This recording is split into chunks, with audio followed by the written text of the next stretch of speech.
Hi everyone. I was planning on posting an update on my Batman Patreon project today, but I just found out that Kevin Conroy died. So that doesn't really feel appropriate. So I'm gonna push that back a day or two. I just want to talk about Kevin Conroy for a little bit. It's well established in my videos that as a child I was very much more into Marvel than DC, but this movie was frequently in the VCR uh, in my childhood. For a long time, that was pretty much my Batman. My father exposed me to the Adam West version and the Keaton series. My dad really likes Batman and Robin. So I had seen those, but like this was the one that I watched on repeat. Um, and this is still to this day my favorite serious Batman movie. I do like the Lego Batman movie a lot, but I prefer this over any of the live action Batman movies. Uh, and, like, when you're a kid, you don't realize how much the voice actor brings to the role, but as an adult and as I've looked back on some of the stuff, he's just such an icon as that voice. And like I liked this movie so much that I bought the series. I didn't watch the series as a kid.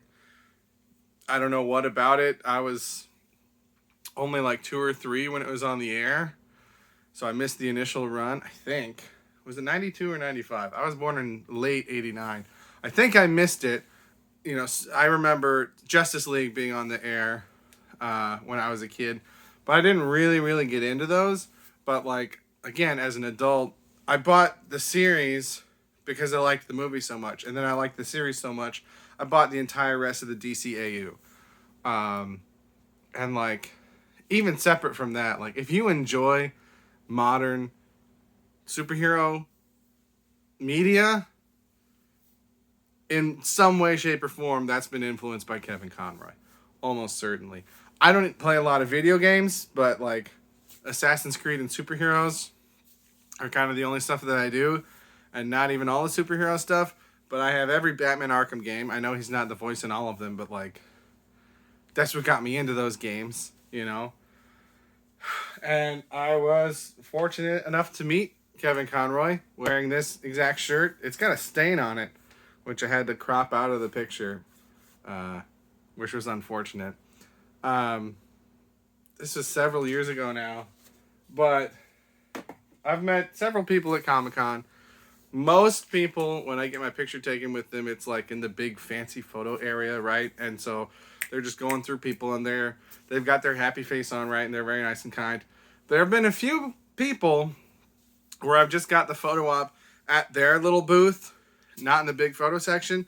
And everyone else that I've had that interaction with, other than Kevin Conroy, it was a negative experience. And like, maybe they were just having an off day. Maybe they were, something was, I don't know the context, right? But the other people that I met in that scenario, it was a negative experience. But Kevin Conroy, nothing negative to say about him. I mean, it's not like we hung out or anything. It was very quick interaction, but very friendly guy, very nice.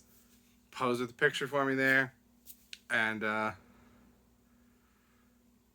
man, it's a loss. It's a loss to the comic TV show movie fandom. I have watched quite a few of the DC AMU animated films featuring him and other actors, but like I've only kind of recently become aware of how many of those there are and the canon of them and stuff like that. And that's part of the reason that I've been planning this Batman project. And I know that some people are going to think that I'm doing this project in response to this or, as a way to capitalize on his death, which is absolutely not true. I've been planning this for a long time, and I have videos going back weeks talking about it. And I also know that there are going to be other creators that are going to do basically what I'm doing now, some kind of retrospective on the work of Kevin Conroy, because that's going to get a lot of clicks for a lot of people. So I am gonna continue to do my project, even if I don't finish my full project. Um, for whatever reason, I am gonna make sure that I watch all of his stuff. Um, but yeah, that kind of it blindsided me. Like I don't know how public it was um, that he was diagnosed with cancer and suffering from that. I certainly wasn't aware of that. And this is like, I'm recording this the day after I went and saw Black Panther Wakanda Forever, which was like another emotional thing because of that actor's death. So, yeah, just wanted to talk about Kevin Conroy a bit. I also didn't know that he was gay. I just read that when I was reading the article about his death, and so like everything he meant to me, just as a comic fan, I imagine there's a whole subset of gay comic fans that struggled as he struggled, or going through that experience, and they probably have their own reasons for looking up to him. Uh, and I wish I would have known more about that while he was still around. Not that, he would have cared what I thought or had to say, but sometimes you learn things only after they're gone, and then what are you gonna do? I don't know. I'm rambling now. I'm sorry. What's your favorite? What's your favorite Kevin Conroy project? For me, it's The Mask of the Phantasm. It's a really good movie, and it's a really good performance. That's gonna do it for me today.